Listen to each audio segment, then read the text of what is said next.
Alright, a few things. One, Monado Mondays this coming week is going to be on Tuesday again just because I'm going to be way too busy tomorrow. Two, I am very bad at 2D platformers, and the only footage I recorded for this video was about the first hour and a half of my playthrough of Rondo of Blood. Keep in mind, it took me about 14 hours to beat Mega Man 11 the first time, so don't be surprised if it's mostly me dying on the first 3 stages. I'll try to space it out so that at the end of the video it will be my successful attempts at all 3, but beyond that I'm not really sure what to tell you. I'm just bad at the game, I'm sorry, but I didn't try to let that affect my actual judgment. And third off, this is going to be a sort of brand new series for me. It's basically going to be called So I Did the Thing, where if I do something and I want to talk about it, it will just be So I verbed noun, as in So I played Castlevania Requiem, or if I want to talk about a movie I saw, it'll be So I Saw insert title here.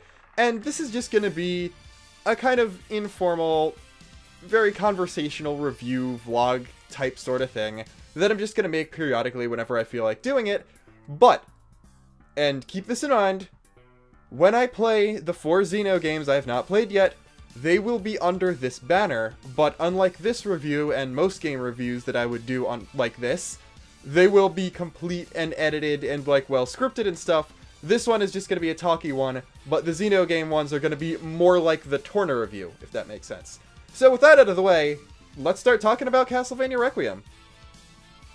Like approximately half of the video game franchises on the planet, Castlevania has been one that I've wanted to get into, but never really had the time, and despite being interested in Simon & Richter being in Smash, I still didn't think I'd end up actually playing a game in the series anytime soon, just because, well, there weren't any releases for consoles I owned, or stuff along those lines. Like, I think some of them are on Wii U Virtual Console, but they weren't in the front of my mind, and that sort of thing. So when they announced Requiem, I figured, okay, I'll jump on it. It's cheap. It's 2 of the most widely acclaimed games in the series. One of the traditional side-scroller style, one of the Metroidvania style, so why not just play them and see how interested I would be in picking up other games in the series later on? Spoiler alert, I am, but I'd probably go for the Metroidvanias first, because those would unironically take me less time than the 2D platformers. That's probably really sad to some of you, but I enjoyed Rondo of Blood. I just suck at it horribly, as you're probably seeing on screen now. So, yeah, that's about it. I'm more annoyed at Sony for being really bad at making PlayStation classics than I am for them only releasing Requiem on their console despite it being popular because of the Smash inclusion. And I've heard rumblings that it's because Symphony of the Night ran on a specific PS1 emulator that they couldn't actually port it in the first place because it was like Sony-owned stuff. So I'm not too beat up about that fact. But if you don't own a PS4, like say you're a Switch-only owner, and you wanted to play Castlevania games after seeing the cool buff Whipmen in Smash, you're out of luck. I don't really know what to say. Didn't pose any problem to me. And yeah, I think I picked the games up like release day and played them the day after. I don't know. There's a Kingdom Hearts episode of me talking about how I need to get to a save point in Kingdom Hearts, so I needed to record another episode because I was in the middle of a boss fight. So I think that was the day it came out. So yeah, that happened, and you're basically seeing my first playthrough. And yeah, I am not good at retro games. I've said this multiple times. I'm not good at 2D platformers. And more importantly, first off, I'm only 19, so I wasn't born when either of the games in this collection came out. And second off, I didn't really start playing video games until I was like 8 or 9 or so. So even the GameCube generation, while it came out while I was still a little kid, was not something that I really picked up on as a child. My first console was a Wii.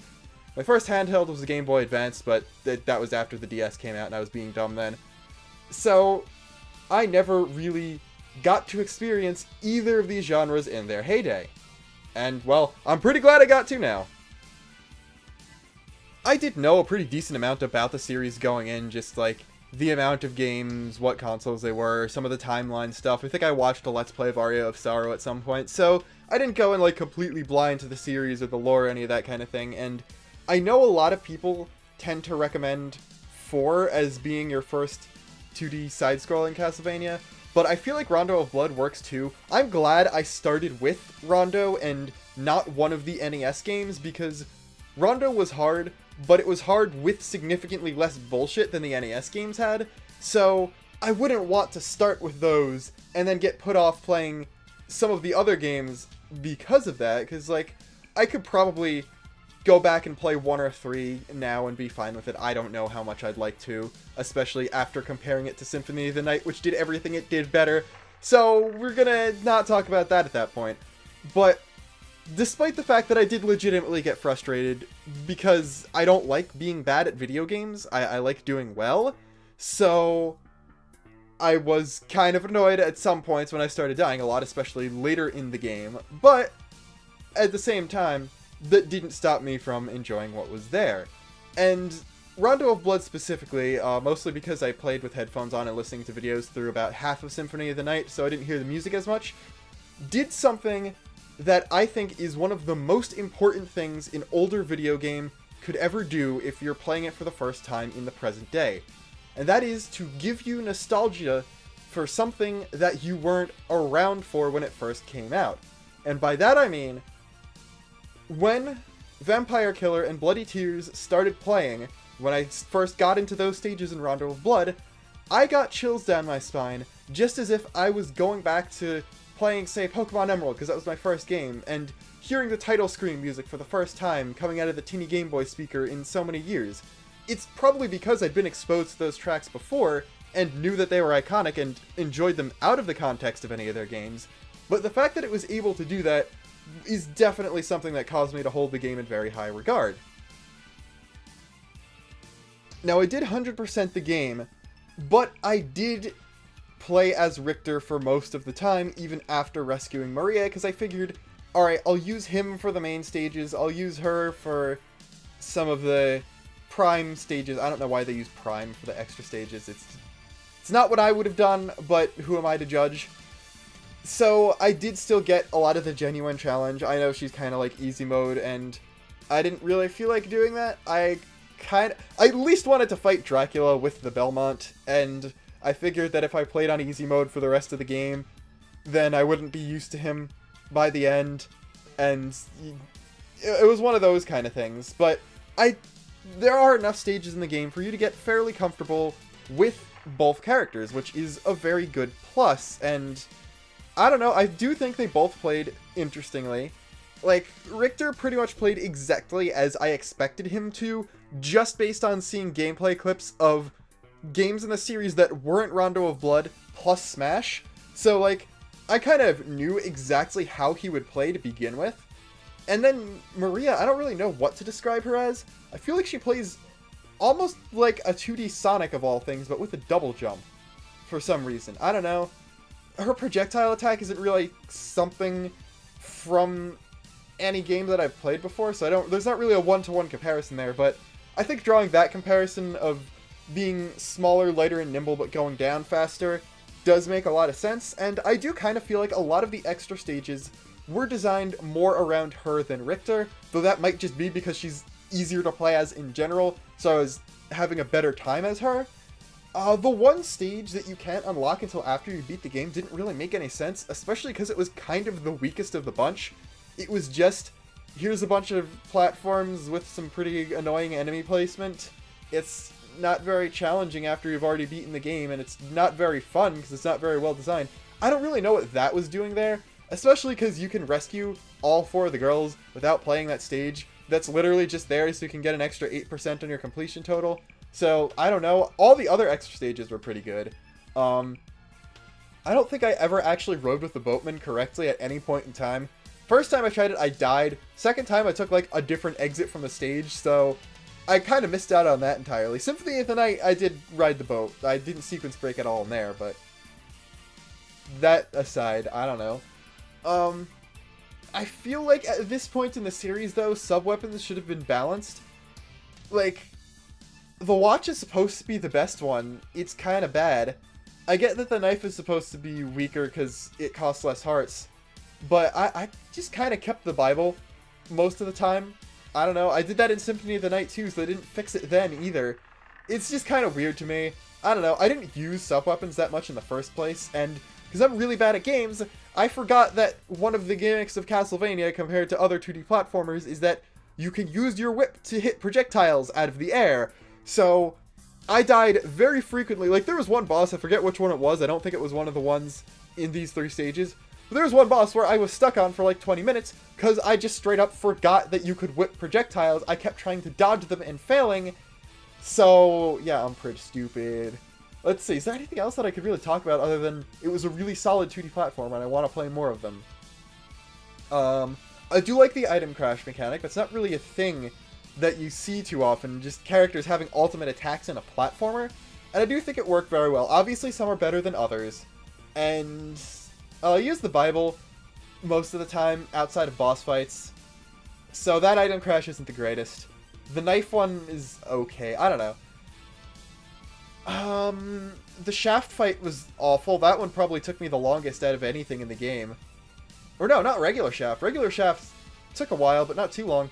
Zombie shaft was the worst because every time I game over at fighting him, I had to do the clock tower stage again, which is like mercifully kind of short, but at the same time, it's probably the most bullshit stage besides the final one that you need to beat the game for. So I don't know, that one wasn't too fun of a time, but other than that, I really enjoyed my time at the game.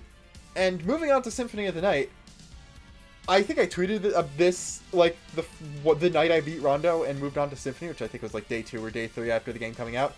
And I can barely imagine what it was like to be specifically a Japanese fan who actually got to play Rondo of Blood, because weren't, like, the other versions that we actually got kind of poop. Someone who has been waiting for, I think it was 3 to 4 years for a sequel to Rondo of Blood. Just say it's their favorite Castlevania game. They liked getting to know Richter because he actually has a lot more personality because there are cutscenes and stuff, and unfortunately the Requiem version is better voice acting, so I didn't get the best of it, but I don't know. I actually legitimately enjoyed, unironically, the voice acting in Symphony of the Night. So I would have liked them to have included the old cheesy version, but oh well, what are you gonna do? But imagine being a Japanese Castlevania fan, the release date is Symphony of the Night.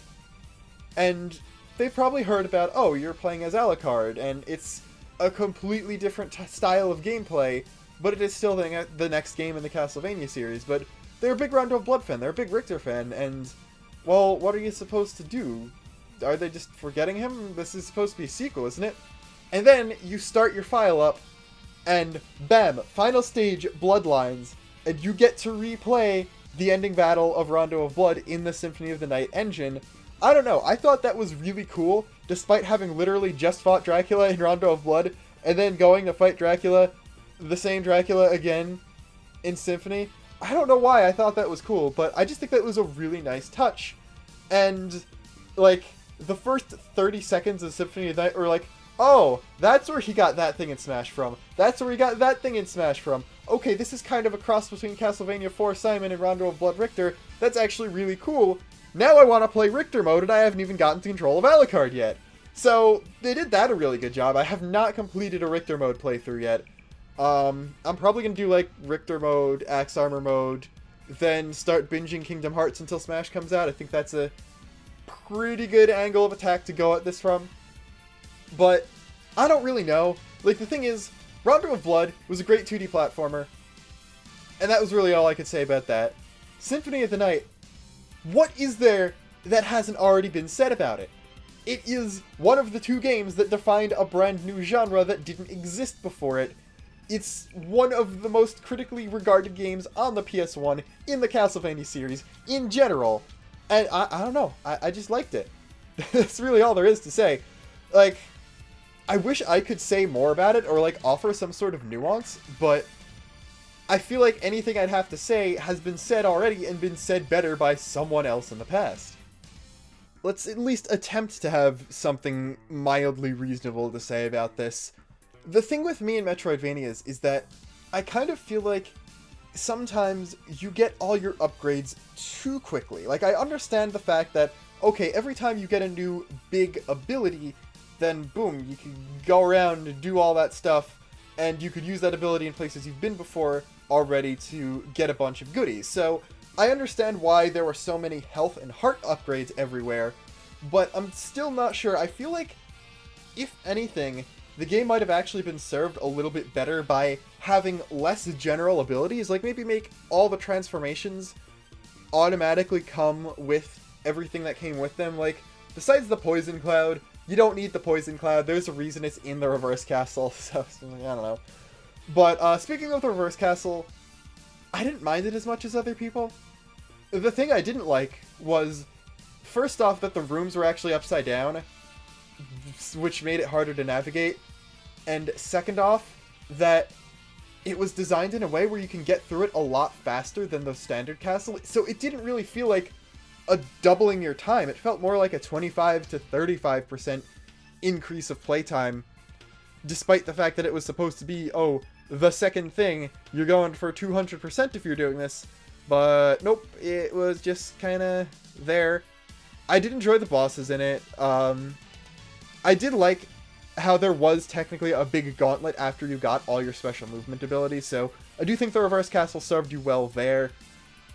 It didn't have to be as big as it was, because if it was going to be as big as it was, I would have liked it to actually be as long as the original castle, but I guess there's not really a way to do that while still using the same structure, and they only made it the Reverse Castle and not a separate thing because of time constraints anyway, so I can forgive that. I did like the idea of it basically being open-ended and you just going around fighting 5 bosses and then making your way to the center, so I did like that. That was a very cool idea, because it took a genre that's based around exploration and then opened it up to once you got all your exploration abilities. I'm sure other Metroidvanias have done this in the past, but I liked that in general, even though I kind of ended up going in a linear order. Because I think the instant you get into the castle, you fight one of the 5 bosses you need to do, and then I just kind of think I went left and kept going around in a circle, so it didn't feel very open-ended, but I do appreciate the ability for exploration as well. Also, I kind of didn't notice most of the bosses I fought were optional. Like, it flowed so well, it felt more natural for me to just fill out everything in the map. That might just be how I am as a person, and went around fighting everything I could and just going from room to room. I'll admit, I did have to look up a guide for a few things. The snorkel was weird. I didn't know how to get, because there was no indication you could break that floor there, and there were like a couple small rooms that didn't show up on the map that I needed to do for 100% completion. And also, how to not kill Richter was really obscure. Going back to Simon's Quest, yeah, I know it's not nearly as bad as any of the cryptic stuff in that, and it might just be my stupid modern gamer sensibilities getting in the way there, but I'm not sure either. I also liked how you actually could get your original gear back as you went through the game. Like, I figured, oh, Death took the Alucard set, so you're just going to have to find replacement stuff in the castle, but no, he actually hid that stuff in the Reverse Castle, and you could go find that, and you could actually just straight up go in, challenge Dracula as you originally intended to get in there with your starting gear. But I didn't do that, because yeah, it was easier than the Rondo fight, but I just randomly got Chrysogrim from like a candle while I was going around filling out the last section of the map before fighting Dracula. So I just used that for the Shaft and Dracula fights and didn't look back. So I kind of feel bad for that. I might want to go back and like do the final boss with a slightly better weapon. That was another thing. I didn't even find all of the OP combinations and stuff, and the game was still really easy. The thing is, as a style of game, I like Symphony of the Night more. Just personally, I prefer Metroidvanias to traditional side-scrolling 2D platformers. But at the same time, Symphony of the Night was too easy, and I'm not sure if Rondo of Blood was too hard now that I'm better at it after beating it. So I'm kind of in the middle there difficulty-wise. If there's any of the later Metroidvania, like GBA or DS Castlevania games, if any of those are particularly difficult, I would be interested in those. Because Symphony was pretty easy minus, like, just Galamoth, and that was without even trying to be broken. I have a feeling that Dracula would be pretty easy even without the best sword in the game. But, yeah, I also took some gameplay hints from the Alucard Assist Trophy. I ended up backdashing a lot. It took me forever to figure out that you could actually dash as the wolf. And that was kind of funny. Oh, I also didn't know familiars existed until basically the end of the game, when I was going around filling around like the couple mat tiles I didn't have, because I didn't know how to equip them. I thought it was a spell. I also never used spells. Like, half the stuff in the game you don't even need to use to beat it, and that's kind of the problem. This kind of game is very easy to break wide open, and I haven't really found one that did that while also being challenging, so it's fun to play. It's just pretty easy, and honestly, this happens every time I play Metroidvania, to be honest. It was so short. I thought it was going to be like a 20-hour game, but I 100%ed it in 12. I don't know why that keeps happening, and like, Rondo still took me 6 to 8 hours, so I got 20 hours out of it. I don't think I wasted my money at all. $20 is more than a great price for this. But it's just weird. I don't know, I feel like I'm nitpicking a lot, and I feel like I'm complaining more than I was, but I also just can't come up with any more nuanced praises than, it's good, you probably already know why this is good, you're just here to hear my thoughts, and I'm sorry that I don't have very good or very coherent thoughts. So, yeah, I played Castlevania Requiem. It was good. If you have a PS4 and you've never played either of those games, you should probably get it. I want to play more Castlevania games now, but got a lot of Kingdom Hearts to get through before December 7th. And I also bought the original Golden Sun, like, during the one day I thought the Grinch leak was true. So I was like, okay, I'll play Golden Sun, then Isaac's gonna get revealed, then Castlevania Requiem's gonna come out, then I'm gonna play that, and it's gonna be cool because I'm gonna be playing a bunch of games that new Smash characters are from. Then the Grinch leak was proven fake, like, the day after I got Golden Sun, because I got Golden Sun because I found a $10 bill on the ground, and it's $8 on the Wii U eShop, so I was like, there we go, thank you random person who dropped your money, you just paid for Golden Sun. So I'm gonna go back to that. I'm probably not gonna do one of these on that, because I'm already a decent part through the game and don't feel like starting to record, but I don't know, I'm not talking about Castlevania anymore. It's good, I'm glad I got into the series, I'm excited to hope they revive it at some point, but if not, there's a huge backlog of stuff I can get through, and hopefully they release something, I don't know. Please release more games so I remember that they're out there and out there to get. Like, put the NES trilogy on Nintendo Switch Online. Put 4 on Nintendo Switch Online when you get SNES games. I don't know. Konami, I give you the charge of you. There is a market for this. If the reaction to the Smash reveal and the reaction to this port has proven anything, you can make Castlevania relevant again if you just listen to the fans and, like, actually be decent people for once. So, please, this is coming from someone who just got into the series. Do it for all of us. I don't know. That's all I got. Tune in Tuesday for a Renato Monday stream. Tune in over the weekend for some Xenoblade thing. I don't even know what I'm doing anymore. And until next time, this is Luxin, signing off. Oh yeah, I don't know why I leaned so close into the mic there. You're welcome for this ASMR, I guess.